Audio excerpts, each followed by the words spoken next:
Cameramen and camera women obviously have their part, but then self-shooters now have their part today too. My name's Matt Bennett. I am an exec producer, but I am also a director, and I'm also a self-shooting director. And I've worked across a whole load of shows from the most recent one, which was The Island with Bear Grylls, which was a self-shooting role, through to doing a lot of the programmes with Ross Kemp, and programmes with Joanna Lumley, as well as obstocks like Trawlerman. The battery in the back only goes in one way, lower it pointing.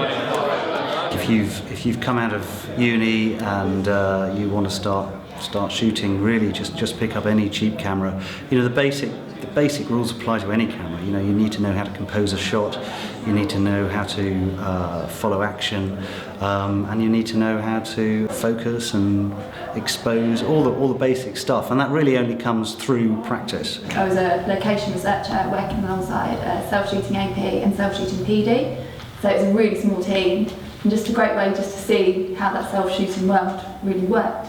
Hi, my name's Amy Harrison and I am a shooting AP. My top piece of advice for Futures members would be to always believe in what you're doing and believe yourself. It takes time to build up confidence, and it took me a long time to build up all my confidence in this game, but I'm glad I've done it, and now I really enjoy what I do and I'm really proud of what I do, which is quite a nice place to be, really. I actually started in the entertainment department as a runner. So sort of on much bigger budget, you know, studio shows and things like that.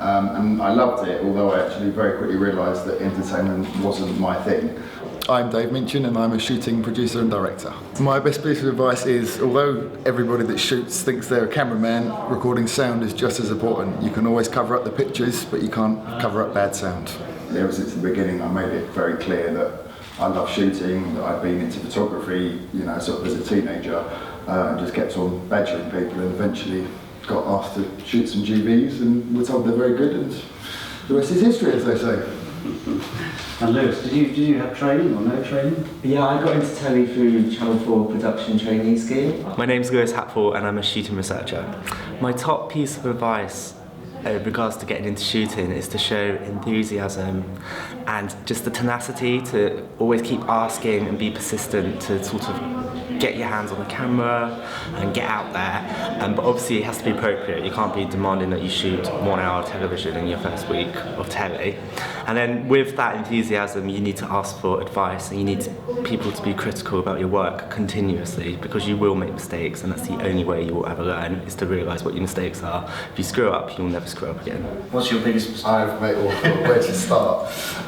You know, I've done it all. I've lost a tape, but you guys probably will never have to see a tape in your life.